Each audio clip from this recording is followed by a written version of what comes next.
पण मला जी माहिती आहे बघा, ते बोललेले आहे ते चुकीचंच आहे, त्याचं समर्थन कोण करत नाही आणि म्हणून सांगितलं की इतिहासावर त्याने बोलूच नाही, आता शांत बसावं.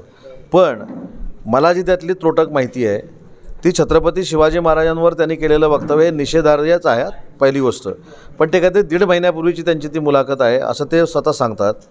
1.5 महिन्यापूर्वीची असली तरी त्यांनी बोलावं असं नाही, त्यांनी अभ्यासच करून बोलला पाहिजे. आणि परवा आत्ताचं पण त्यांची एक मी मुलाखत बघितली की आता परत माफी मागितली त्यांनी. मी बोलायचं आणि माफी मागायचं हे देखील योग्य नाही.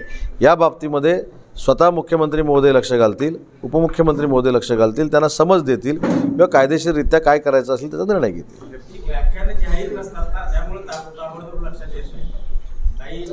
नाही 2 वर्षापूर्वी जरी बोलले असतील तरी ते चुकीचं आहे. त्यांनी छत्रपती शिवाजी महाराजांवर बोलू नये. आणि जर त्यांना अजून कुठच्या अभ्यासकाराचा अभ्यास झालेला असेल तर तो जो कोण अभ्यासक आहे त्याचं नाव त्यांनी आमच्याकडे दिलं पाहिजे ना.